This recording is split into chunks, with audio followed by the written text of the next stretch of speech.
Bien-aimés dans le Seigneur, bonjour. Vraiment, je vous salue tous au nom de Jésus-Christ. Nous voudrions partager avec vous la parole de Dieu dans le livre d'Éphésiens, chapitre 4 et le 27e verset. La Bible nous dit ceci: et ne donnez pas l'accès au diable. C'est tout comme un passage biblique. Alors, ici, le Seigneur nous met en garde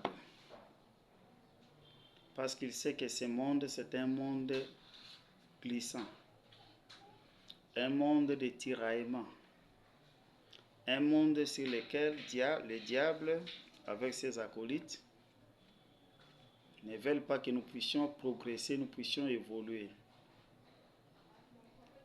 Le diable nous met des pièges de gauche à droite et partout.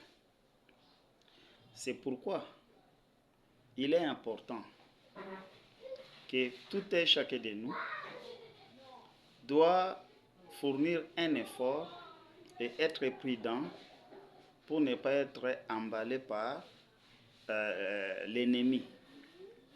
Vous savez, l'ennemi est tellement malin, il nous fait voir d'autres choses comme si ça peut nous emmener dans un avantage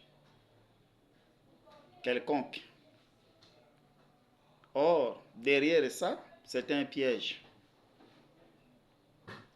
Nous devons avoir le discernement de tout ce que nous faisons,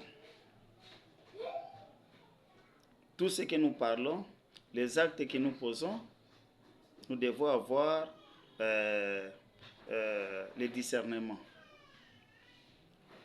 Le discernement voudrait dire les jugements des faits. L'acte que je pose est bon pour Dieu ou ce n'est pas bon. Ça peut m'amener à un avantage ou à un désavantage.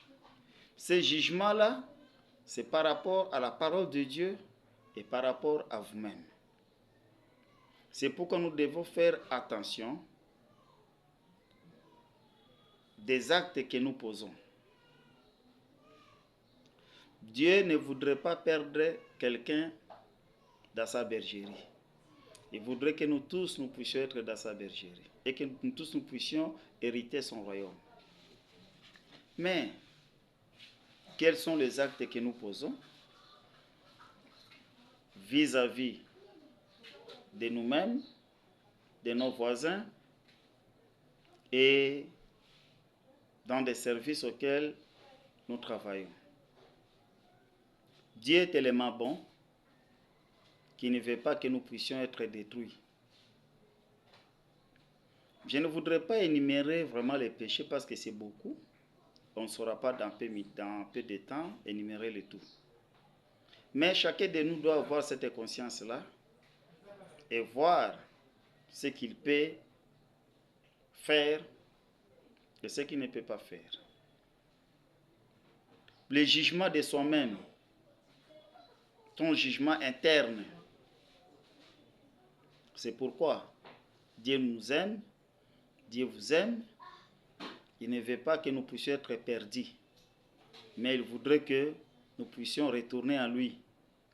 Retourner à lui, ça voudrait dire mettre sa parole en pratique.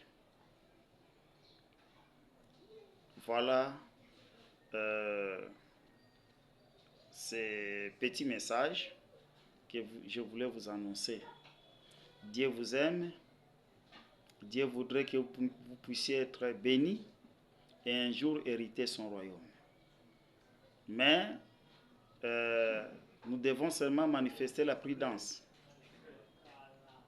Nous devons résister au diable et non l'embrasser avec ses effets par des actes que nous posons. Laisse que le Seigneur, notre Dieu, bénisse tout et chacun de nous Au nom de Jésus, Amen.